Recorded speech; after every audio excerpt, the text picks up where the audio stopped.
कि हमने अभी अभी देखा पुराने ही सेशन में, हमने देखा कि क्या होता है डिफ्यूजन, क्या होता है ऑस्मोसिस, क्या होता है सेमी परमेबल मेम्ब्रेन, और अब हम चल रहे हैं देखने ऑस्मोटिक प्रेशर। अगर हम इसकी सिंपलेस्ट डेफिनेशन लिखें उसके बाद फिर आपको समझाएं तो ज्यादा बेहतर होगा। तो सिंपलेस्ट डेफिनेशन क्या है? The minimum pressure. सिंपलेस्ट इसकी डेफिनेशन क्या है जहां से आपको आइडिया लगेगा? The minimum pressure, the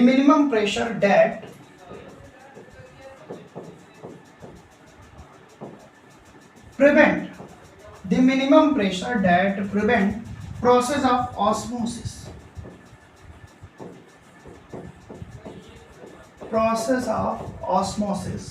is called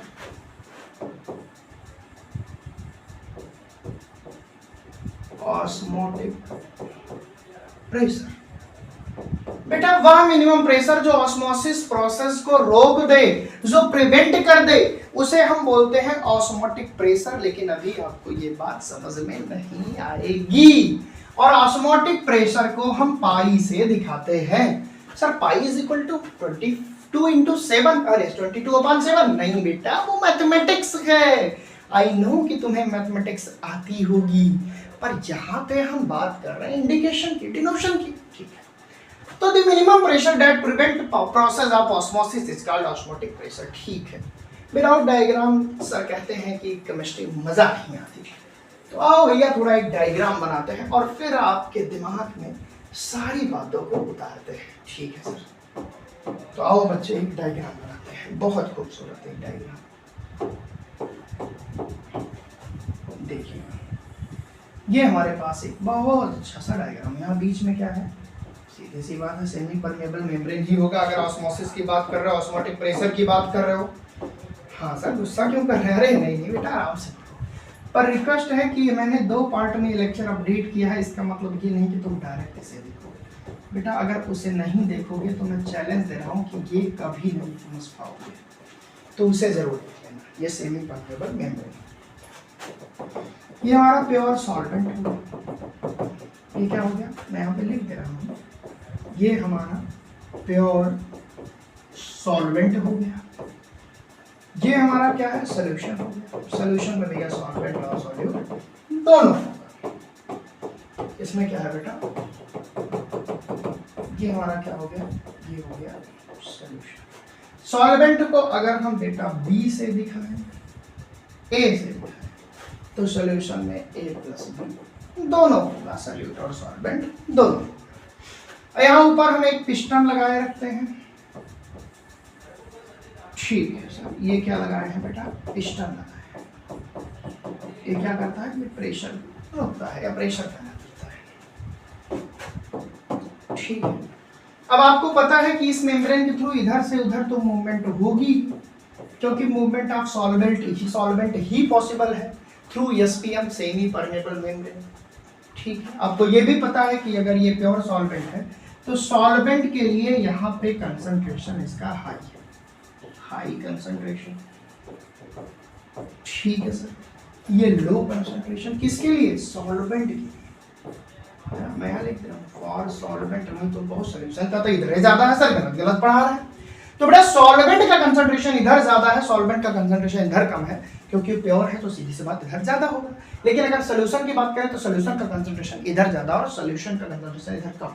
तो अगर हम इसी प्रोसेस को, ये फ्लो हो रही है, इसको एक्सप्लेन करना चाहें सॉल्वेंट के लिए, तो हम कहेंगे movement of solvent through semi permeable membrane from higher concentration to lower concentration is called osmosis, जो कि हमने प्रीवियस लेक्चर में समझा।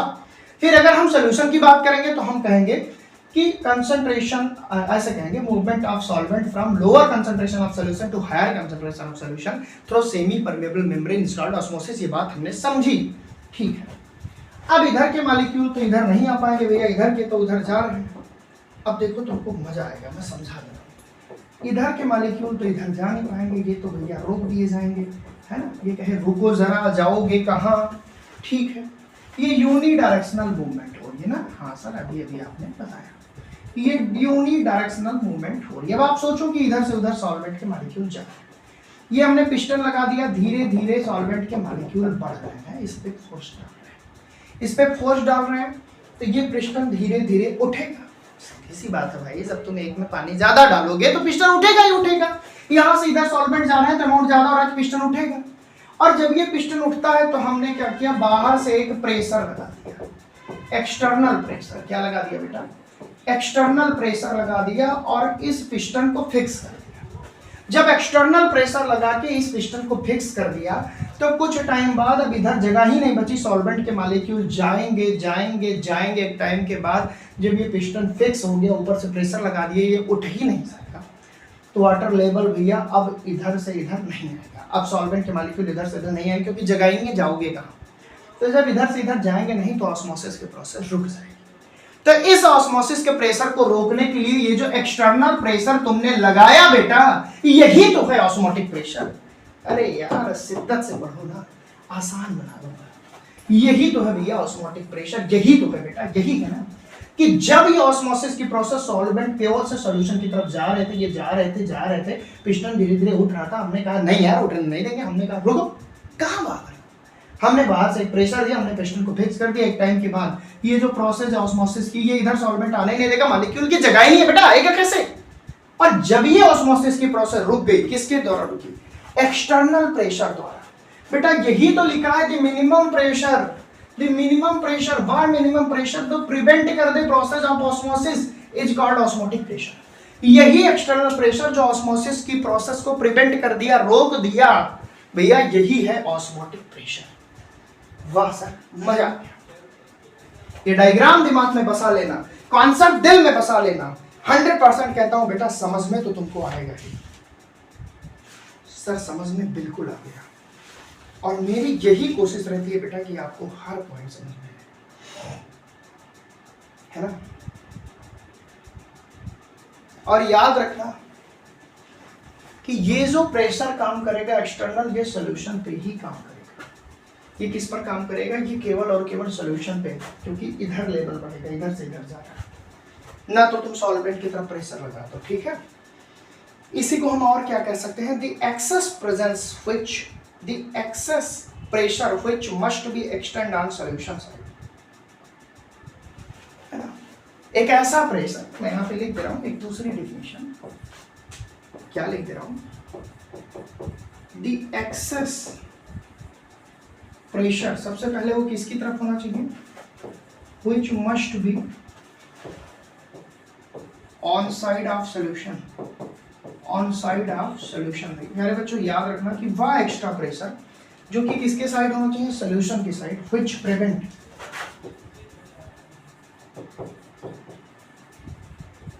the process of osmosis, the process of osmosis या movement of solvent to pure solvent to solution is called as osmotic pressure. बेटा एकदम simple definition है, कुछ भी नहीं रटाऊंगा, सब कुछ तुमको सिखलाऊंगा।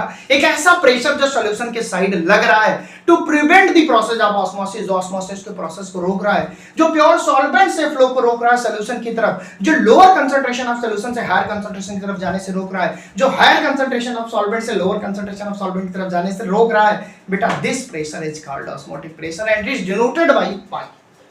वाह सर, डेफिनेशन तो बड़ी सिंपल है।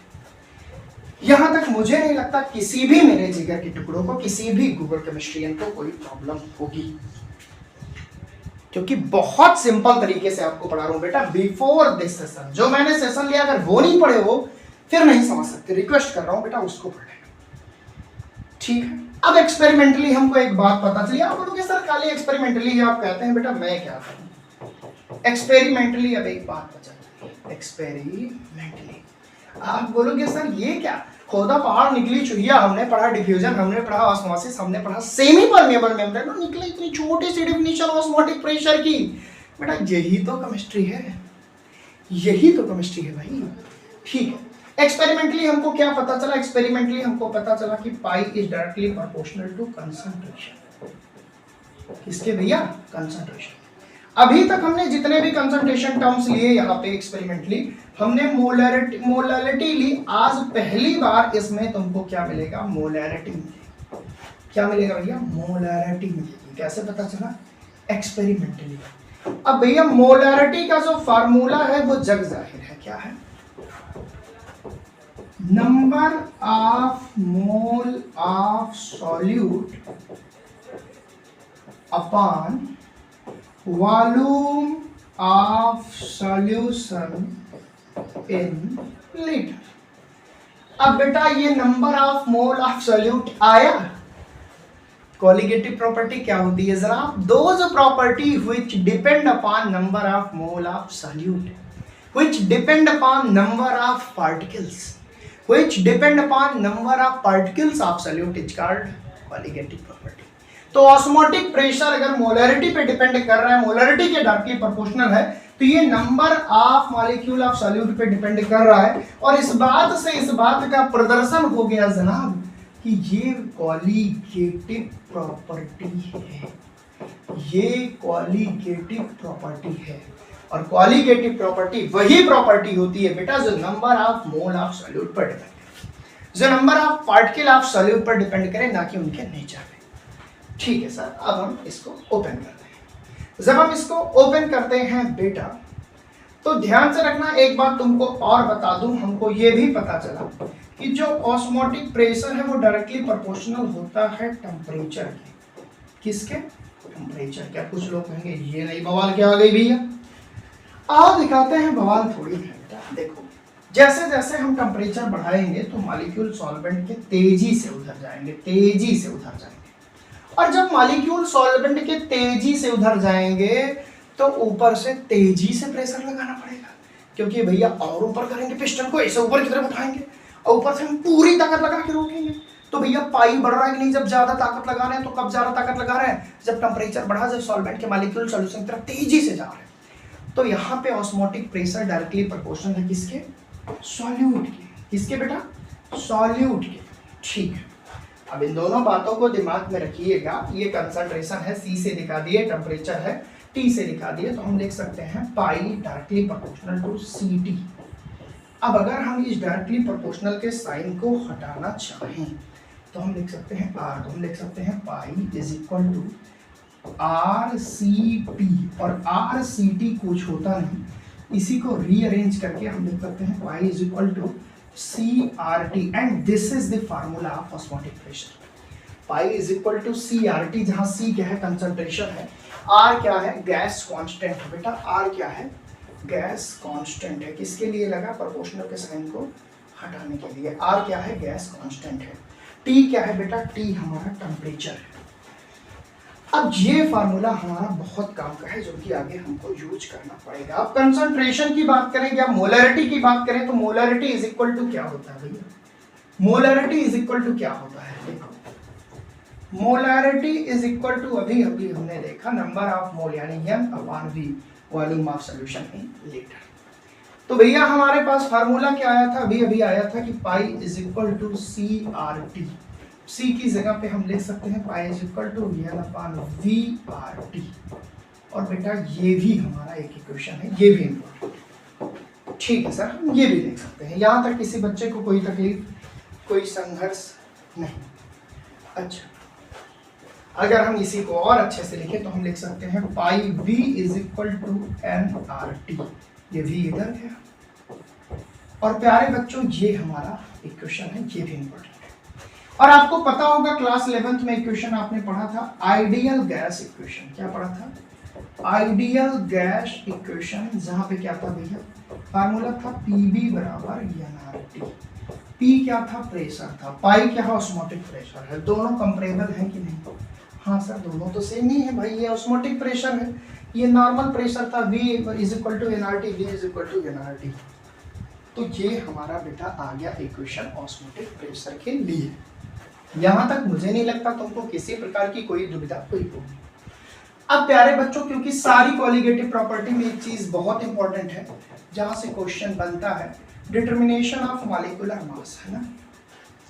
Determination of molecular mass,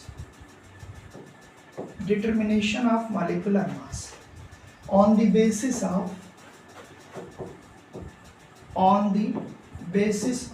osmotic pressure। इस बेसिस पे हम डिटर्मिनेशन करेंगे मॉलिक्यूलर मास। अब जहां तक हम जानते हैं वो बात हम पहले क्लियर कर रहे हैं। As been variable pi is equal to n upon v upon RT into RT।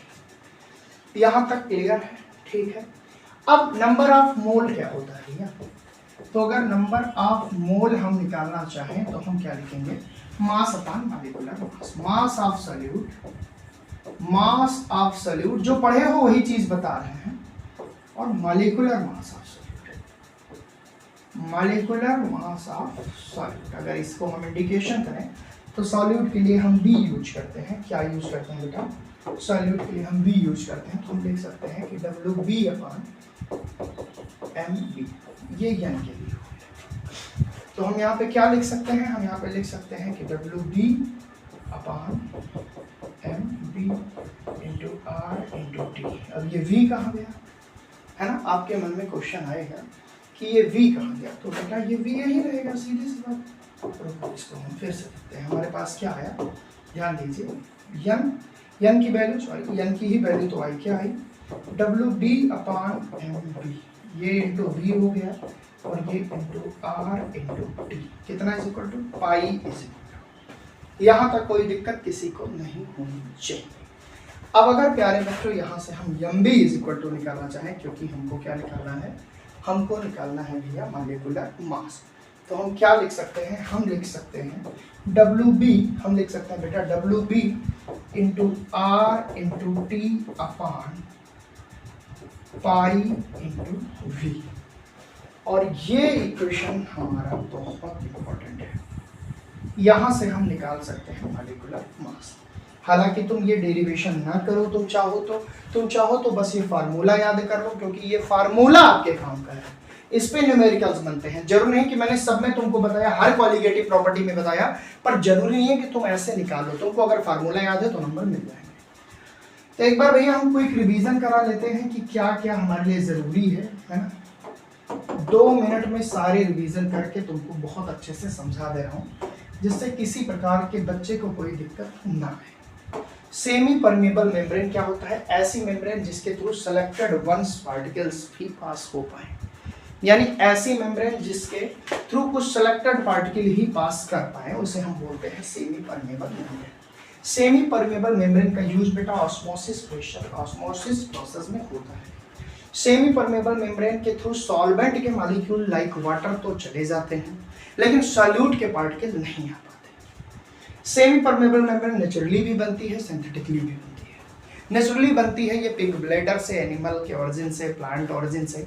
Artificially ये कॉपर फेरोसाइनाइड और बहुत सारे सब्सटेंस से मिलकर बनाई जाती है।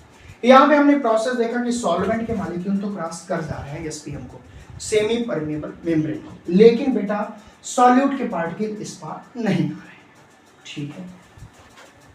फिर हमने देखा भैया डिफ्यूजन क्या होता है। हमने कहा कि हायर कंसंट्रेशन से लोअर कंसंट्रेशन की तरफ मूवमेंट किसी भी पार्टिकल का हो तो वो डिफ्यूजन है। सॉल्यूट के लिए बात करोगे तो सॉल्यूट का higher concentration to lower concentration, solvent के लिए बात करोगे तो सॉल्वेंट का higher concentration to lower concentration, ठीक है। ठीक है सर, यानी ये दोनों डायरेक्शन में होती है। इसके लिए किसी भी मेम्ब्रेन की आवश्यकता नहीं होती है, गैस के लिए और लिक्विड के लिए, दोनों के लिए यूजफुल है, ठीक है भाई। फिर हमने एग्जांपल आपको दिया। फिर हमने बात की बेटा ऑस्मोसिस की। मैंने कहा ऑस्मोसिस एक स्पॉन्टेनियस प्रोसेस है जिसमें सेमी परमेबल मेम्ब्रेन का होना बहुत जरूरी है। अगर हम सॉल्वेंट की बात कर रहे हैं तो देखो सॉल्वेंट के पार्टिकल सेमी परमेबल मेम्ब्रेन के थ्रू इस पार जा पा रहे हैं, लेकिन उस पार से सॉल्यूट के पार्टिकल इस पार नहीं आ रहे हैं। तो अगर सॉल्वेंट के लिए बात करें तो इधर हायर कंसंट्रेशन है, इधर लोअर कंसंट्रेशन है। तो movement of solvent from higher concentration to there lower concentration is called osmosis through semi permeable membrane. But अगर हम सोल्यूशन की बात करें तो सोल्यूशन का इधर हायर कंसंट्रेशन है, इधर लोअर है। तो for solution movement of solvent from lower concentration of solution to higher concentration of solution through semi permeable membrane is called osmosis. तो आपको ये समझना है कि किसके लिए बात करनी है, इसको हमने पढ़ लिया। फिर हमने पढ़ा बेटा ऑस्मोसिस में डेफिनेशन सॉल्वेंट के लिए, सोल्यूशन के लिए बुक में अलग अलग दिया हुआ है। फिर दोनों में डिफरेंस हमने देखा जो कि बहुत अच्छे से आपको समझ आया होगा। फिर हमने देखा कि इस ऑस्मोसिस को प्रोसेस को रोकने के लिए बाहर से एक प्रेशर एक्सर्ट करते हैं, इसी प्रेशर को हम ऑस्मोटिक प्रेशर बोलते हैं। ऑस्मोटिक प्रेशर याद रखना हमेशा सोल्यूशन की तरफ लगता है जिधर सॉल्वेंट के मॉलिक्यूल जाते हैं, ठीक है। बाकी सब सिंपल है, हमने आपको पूरा समझा दिया। फिर हमने इसके डेरिवेशन के एक्सपेरिमेंटली हमको पता चला कि ये कंसंट्रेशन के डायरेक्टली प्रोपोर्शनल होता है। कंसंट्रेशन के डायरेक्टली प्रोपोर्शनल, यहाँ पहला कंसंट्रेशन हम मोलरिटी लेते, अभी तक मोलरिटी लेते थे। फिर हमने देखा कि ये कॉलिगेटिव प्रॉपर्टी, फिर हमने देखा कि टेम्परेचर के भी डायरेक्टली प्रोपोर्शनल होती है, वहाँ से हमने डिराइव किया pi is equal to CRT। फिर हमने n/v किया C को कंसंट्रेशन को, फिर यहाँ से हाइडल गैस इक्वेशन से कंपेयर किया, फिर हमने मॉलिक्यूलर मास के टर्म में इसका डेरिवेशन निकाला। अब हम एक बहुत इंपॉर्टेंट टॉपिक पढ़ने जा रहे हैं बेटा, जिसका नाम है रिवर्स ऑस्मोसिस। जिसका नाम क्या है? Reverse osmosis, one of the most important concept. अब आइए डिस्कस करते हैं कि जनाब ये रिवर्स ऑस्मोसिस क्या होता है। ऑस्मोटिक प्रेशर समझ गए, रिवर्स का मतलब उल्टा, ऑस्मोसिस का मतलब तुम समझ ही रहे हो, higher concentration to lower for solvent and solution के लिए लोअर टू हाई। ठीक है, लेकिन ये कैसे होगा थोड़ा ये तो बताइए, है ना? बिल्कुल बताया जाएगा, बिल्कुल बताया जाएगा।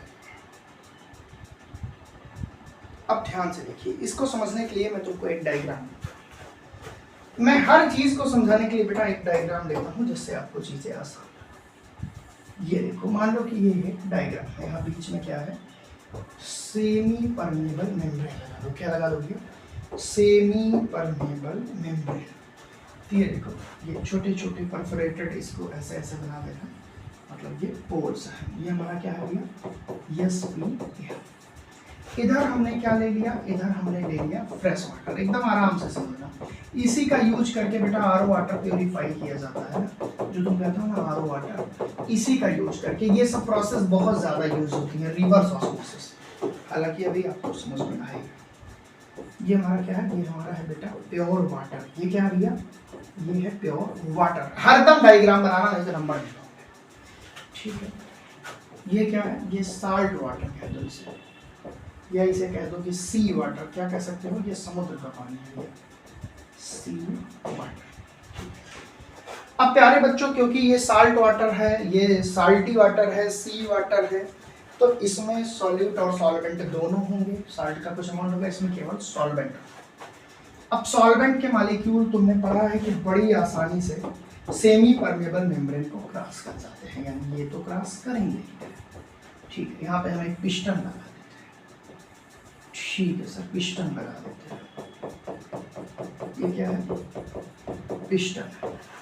अब आप धीरे धीरे सोचिए कि इधर से मॉलिक्यूल ऑस्मोसिस में, यानी सॉल्वेंट के थ्रू, इस सॉल्टी वाटर की तरफ जा रहे हैं, लोअर कंसंट्रेशन सॉल्यूशन के हायर कंसंट्रेशन की तरफ। और सॉल्वेंट की बात करें तो इसके हायर कंसंट्रेशन से इसके लोअर कंसंट्रेशन। ये बात 25 बार समझा चुका हूँ। ठीक है, इस प्रोसेस को रोकने के लिए यहाँ पे पाई लगता है, जिसे हम कहते हैं ऑस्मोटिक प्रेशर। हम क्या बोलते हैं? Osmotic pressure. ये भी आप समझ सकते हो। ठीक है, अब आप ध्यान से देखिएगा कि ये इसको रोक रहा है, ये तो बात बिल्कुल सही है। लेकिन प्यारे बच्चों, अगर हम एक और बड़ा प्रेशर लगा दे बाहर से, एक लार्ज प्रेशर लगा दे बेटा। कैसा प्रेशर? एक लार्ज प्रेशर लगा दे। क्या करें हम? एक लार्ज प्रेशर अगर हम इस पे लगा दें, और बड़ा प्रेशर लगा दे जो ऑस्मोटिक प्रेशर से कहीं ज्यादा हो, वो पिस्टन को और दबाए। जब ये पिस्टन को और दबाएगा तो इधर जो हमारे साल्टी वाटर है, तो साल्ट इधर रह जाएगी, और इधर के वाटर जब जगह नहीं पाएंगे तो किधर भागेंगे? इधर भागेंगे। आप समझिए बेटा, आप बहुत ध्यान से समझिए कि हमने इस पर और बाहर से प्रेशर एक्सर्ट किया। जब बाहर से और प्रेशर डाला तो अब ये पिस्टन धीरे धीरे नीचे आएगा। तो यहाँ सॉल्टी वाटर था, तो जो सॉल्वेंट के मॉलिक्यूल थे वो धीरे धीरे इस सेमी परमेबल मेम्ब्रेन के थ्रू इधर आने लगे, और ये प्योर वाटर था ही, अब यहाँ से भी प्योर वाटर इधर आने लगा, और केवल इधर साल्ट बचा। इस प्रोसेस का यूज करके हम पीने योग्य पानी का निर्माण करते हैं। तो प्यारे बच्चों, यहाँ पे ऑस्मोसिस जो इधर से इधर होनी चाहिए थी, एक एक्स्ट्रा प्रेशर लगने के बाद इधर से इधर हो गया, तो भैया ये रिवर्स हुआ कि नहीं हुआ? इसी प्रोसेस को बेटे बोलते हैं रिवर्स ऑस्मोसिस। जब हमने एक एक्स्ट्रा प्रेशर लगाया, हमने ऑस्मोटिक प्रेशर से भी ज्यादा प्रेशर लगाया बाहर से, तो ये जो प्रोसेस थी ऑस्मोसिस की, जो सॉल्वेंट से सॉल्यूशन की तरफ मूवमेंट हो रहा था, अब वो सॉल्यूशन से सॉल्वेंट की तरफ मूवमेंट करने लगे। बेटा ये रिवर्स हुआ कि नहीं हुआ? उल्टा डायरेक्शन हुआ कि नहीं हुआ? हुआ। इसी को प्यारे बच्चों हम बोलते हैं रिवर्स ऑस्मोसिस। उम्मीद करता हूं आप समझे होंगे। और यहां पे सॉल्वेंट पार्टिकल का होता है reverse osmosis of solvent particle, ना कि सोल्यूशन। सोल्यूशन कभी भी ऑस्मोसिस नहीं शो कर सकता। इसमें जो सॉल्वेंट पार्टिकल थे वो अब इधर आने लगे, सॉल्यूट रुक गया यानी साल्ट रुक गया, केवल वाटर आने लगा और ये प्योर वाटर हमारा बन गया। तो बेटा this process is called reverse osmosis. I hope आपको कॉन्सेप्ट क्लियर हुआ होगा। अगर नहीं क्लियर हुआ तो मैं इसकी डेफिनेशन लिख के और क्लियर कर दे रहा हूं। When external pressure larger than osmotic pressure apply, है ना, हम यहाँ पे क्या लिखते हैं, मैं यहाँ पे लिख दे रहा हूं when external pressure, when external pressure larger than osmotic pressure, जब external pressure larger than osmotic pressure apply on solution side, then process of osmosis become reverse. This process is called reverse osmosis. बेटा बहुत आसानी से मैंने समझाने की पूरी कोशिश की कि जब हम एक एक्स्ट्रा प्रेशर इस पे डाल देते हैं जो ऑस्मोटिक प्रेशर से भी ज्यादा हो, ये पिस्टन धीरे धीरे नीचे आने लगता है, तो इसमें जो सॉल्वेंट के मॉलिक्यूल थे वो बजाय इधर से इधर आने के वो इधर जाने लगते हैं, रिवर्स प्रोसेस हो जाती है। ये एक्स्ट्रा प्रेशर डालने के चलते हैं और जैसे पूरा प्योर वाटर एक तरफ आ जाता है, सॉल्ट एक तरफ, और ये प्रोसेस बेटा रिवर्स ऑस्मोसिस कहलाता है। When external pressure which is larger than या which are larger than osmotic pressure apply on solution side, then process of osmosis become reverse and this process is called reverse osmosis. उम्मीद करता हूं कि आपको बहुत अच्छे से समझ में आया होगा। यहाँ पे एक बात हमेशा याद रखना कि यहाँ जो प्रेशर लगेगा वो ग्रेटर देन होगा किसके, ऑस्मोटिक प्रेशर के, तभी तो ये प्रोसेस होगी। उम्मीद करता हूं कि आपने बहुत अच्छे से समझा होगा क्या होता है डिफ्यूजन, क्या होता है ऑस्मोसिस, क्या होता है ऑस्मोटिक प्रेशर, क्या होता है बेटा इसका इक्वेशन, और क्या होता है रिवर्स ऑस्मोसिस। इसके बहुत सारे एग्जांपल हैं, जैसे किशमिश को पानी में डालते हो वो स्वेल कर जाती है, जैसे एग का एक एक्सपेरिमेंट है। तो बहुत सारे एग्जांपल हैं जिनको आप पढ़ सकते हो, बहुत इजीली डेली लाइफ में देख सकते हो बेटा, जो कि यूज होते हैं तुम्हारे डेली लाइफ में ऑस्मोसिस और डिफ्यूजन के कॉन्सेप्ट को फॉलो करते हुए। उम्मीद करता हूँ ये क्वालिटेटिव प्रॉपर्टी भी आपको समझ में आई होगी, है ना। जो हमारे जो प्लांट होते हैं, पौधे जो पानी लेते हैं, उसमें भी ऑस्मोसिस है। आप बोलोगे उसमें कैसे है, कुछ एग्जांपल का डिस्कशन कर दें। ये प्लांट है आपका ना, मान लो ये प्लांट है, तो यहाँ देखोगे यहाँ प्योर वाटर है भैया, ये जड़ है प्लांट, यहाँ प्योर वाटर है, यहाँ इसका कंसंट्रेशन ज़्यादा है, और ऊपर जहाँ ये जा रहे हैं वाटर नीचे से ऊपर जा रहा है वहाँ कंसंट्रेशन कम है। तो higher concentration of solvent to lower concentration of solvent movement क्या है बेटा, ऑस्मोसिस है। तो प्लांट जो पानी लेते हैं ये किस प्रोसेस द्वारा लेते हैं, ये भी ऑस्मोसिस है। इसी तरह रेजिन को बेटा हम वाटर में रखते हैं तो वो स्वेल कर जाती है, ये भी हमारा ऑस्मोसिस प्रोसेस है। पानी में हमारी उंगलियां जब रहती हैं बेटा, तो वो क्या, पानी में अपनी उंगलियों को डालो तो वहाँ पे भी थोड़ा थोड़ा लगती है कि जैसे कैसे लगते हैं, जैसे एकदम तुमको लगेंगे कि थोड़ा थोड़ा पिच्चा करेंगे, तो वो भी हमारा ऑस्मोसिस है। फ्रूट और मीट को प्रिजर्व करने में भी ऑस्मोसिस का प्रयोग होता है, बहुत सारे एग्जांपल हैं, आप किताब में पढ़ सकते हैं।